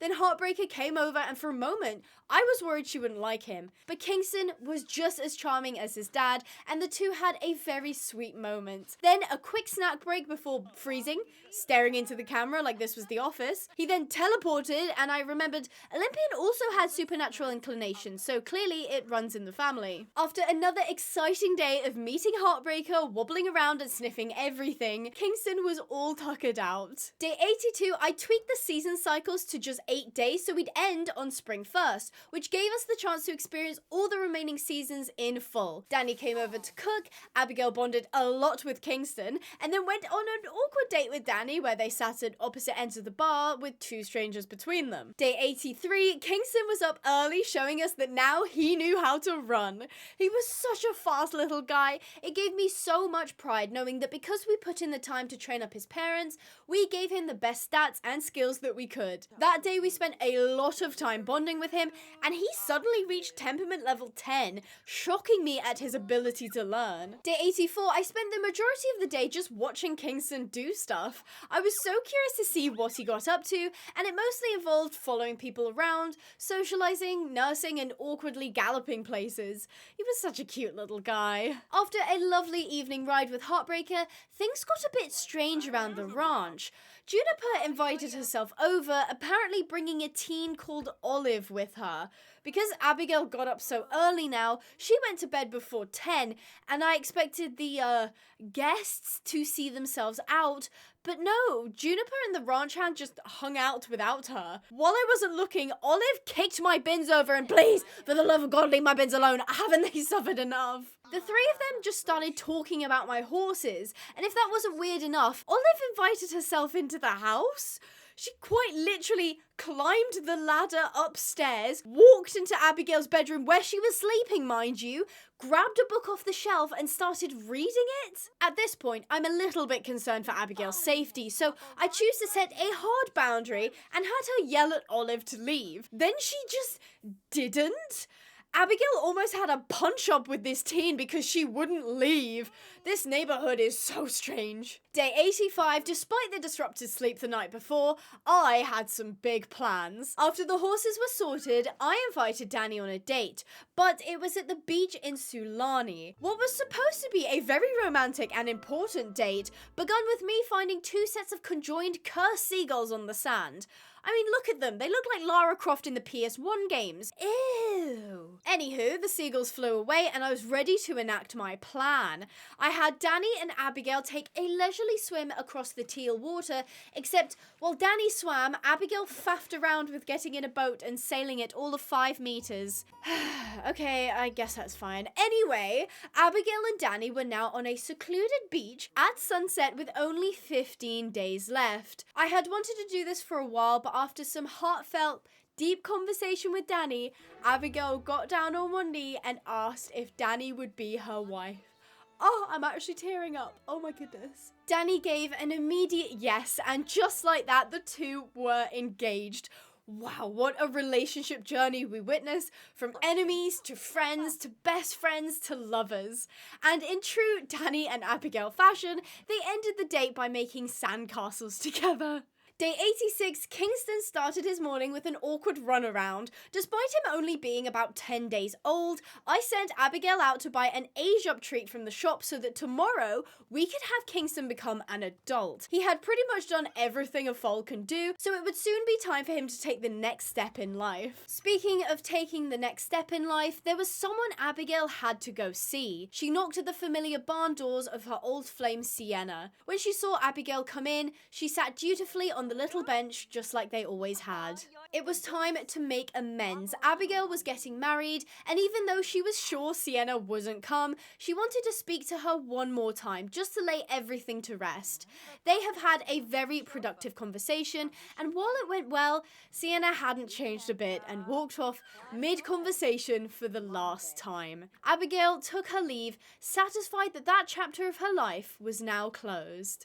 Day 87 was so exciting because today Kingston would become an adult. I put all the horses in the same paddock so they could witness his age up. Abigail gave baby Kingston one more hug before feeding him the age up treat. And my oh my, is he a handsome boy! He had a spiky mohawk mane that made him retain that youngster look, but now he was all grown up and ready to start work. Abigail took him out on his first ever ride and his first time off property. He did spectacularly, and I was astonished at how quickly his endurance bar was rising. I mean, he was knocking out levels left, right, and center. Taking advantage of this incredible skill gain, we worked mostly on jumping, and he was just fantastic at that too. Day 88 was training in the indoor because it was incredibly wet and rainy outside. Abigail and Danny went on a lovely date, and in the evening, Kingston got some more training done. Day 89 was pretty much the same, with Kingston entering his first competition. He won, of course, but I was aware that since you could only do one competition per day, Kingston would not have time to qualify for the Ultimate Horse Championship. I wasn't too fussed, but it would have been a nice achievement if we could have done it. Day 90 was Harvest Fest again, aka Thanksgiving, and Kingston really matched the autumn colours that were present in the neighbourhood. Danny and Umber were invited over to make dinner together, and the three of them had a lovely meal. Day 91, we almost had a completely full table of nectar to sell. This would most likely be the last time we do this yard sale, and it was quite sad for me. Nectar had been our main source of income, and it had served us very well. I grabbed a few of the nicest leftover bottles to bring into the kitchen for Abigail's personal collection. I ordered pizza for her as a treat, and she repaid me by placing it on the bathroom sink. Yes, the bathroom that all the visitors use is the best place to put food. How you have not died from disease yet, I do not know. Day 92, I decided we were going to have the wedding at home so that the horses could be involved too. Unfortunately, I had to bulldoze the shed in order to make room, but it had served us well, and now it was time to change it up. Here, I needed to make more space, so I did shrink the second paddock slightly to accommodate my plans. I wanted the archway to have a really beautiful backdrop of flowers and trees, and I created a fence pathway where all the horses could stand and watch the ceremony. Plus, they'd be in the background for all photos, so it was a win-win. I went for a very floral theme, utilizing elegant white wood for all the seating and tables. I made sure to light everything up so that if we did run into the night, it would still be bright enough to see. I made sure to include a few activities like bar, darts board, and a dance mat, as well as a buffet table. I don't think I had done a Sims 4 wedding before, so I wasn't entirely sure how it would work, but I was pretty confident I had everything I needed. I wanted to make sure Abigail had friendships in good standing with all the guests, as she had been very focused on the ranch and the horses over the last few days. So I invited a bunch of people over for a little house party, and it was a great opportunity for Danny to meet Abigail's friends too. While the party was underway, I officially scheduled the wedding, invited all guests, hiring a chef, mixologist, and a musician. The wedding would take place at the ranch at 5 p.m. on the third day of spring. Day 93, Abigail attempted to play darts. She had a similar skill level to me in real life. Don't even ask me how I achieved this. Day 94, we started the day off with a very wet beach ride on Heartbreaker. We traveled to Stormy, and I was hoping we'd be escaping the cold, but apparently the island was experiencing hurricane weather. Since we came all this way, Abigail and Heartbreaker did do a short trot trail ride, but soon headed home. Snow now blanketed the ranch, and it was once again time for a Christmas party. It was a huge success, with everybody enjoying music, food, cooking, socializing, and even a tree lighting. Day 95, I was a bit weirded out to see some of the guests hadn't gone home, and one woman had even slept on the bench outside the house. I guess a lot of people were excited to stick around and see horses. Apart from becoming a petting zoo, the rest of the day was pretty average, apart from when Abigail went into the indoor arena. Remember how I placed a fireplace there just to keep it warm? Well, while she was warming up beside that fireplace, out of nowhere she just caught fire. All the horses ran over to her and spooked and ran away. I thought to myself, there is no way my only sim is dying 5 days before I complete this challenge, right? Luckily, I was able to instruct Abigail to extinguish herself, and she actually listened for once. She survived, but was looking a little toasted after her brush with fire. Crisis averted. On to day 96. It was all the usual, so on to day 97, it was New Year's Eve. I had become somewhat of an expert party planner and host by this point, so I got Danny and Abigail to make some food earlier in the day in preparation. But for some reason, the food just didn't get completed. They just left a bowl of red sauce on the counter. So once again, I had to rescue the day by getting food delivered. I may have gone a touch overboard with the ordering though, and we had so much food we could probably feed a small town. Abigail served nectar she had made for the first time ever. I don't know why I hadn't done that before. The party was, as to be expected, a raging success. Everybody counted down to midnight, Abigail kissed Danny on New Year's, and people boogie till late. Day 98 started a little later as Abigail had gone to bed around 6 in the morning. Once she was up though, she took Heartbreaker on a ride, scoring her an endurance level 10. See, I wasn't neglecting her anymore. Then it came back to the usual gardening and beekeeping while the snow melted outside. Day 99 was the same thing. I was pretty much too excited for the wedding tomorrow to go out and do anything. Day 100. We had made it. Today was a big day, potentially the biggest we had had in the whole challenge. Abigail gave herself a pep talk in the mirror to prepare and to calm her nerves. She did her morning routine for the last time, peeing in a real toilet, no more pee bush, showering in an actual bathroom. I invited Umber over to start making some food for the wedding, and oh my goodness, he's old now? That did make me a little bit sad. No longer was Umber young and playing with clay. Anyway, he made a few dishes while I set out an array of nectar Abigail had made over the last 100 days. I made sure the horses got full access to the ranch as I needed them to be on their best behavior this evening. Making sure they burnt off any extra energy and had all their needs met was crucial to ensuring a smooth ceremony. Abigail spoke to the plants while I set up the last of the buffet, including lots of food, nectar, and even a gold trophy as a centerpiece. Then the wedding began and Abigail came out in a beautiful white gown. I wish I could have customized said gown, but I didn't really care that much. Danny wore a gorgeous red gown, and although it wasn't traditional, she looked stunning. Soon, the guests started arriving and the musician began to play. I filed the horses into the area behind the venue so they could watch too. Before I knew it, Danny and Abigail were up under the arch together, hand in hand.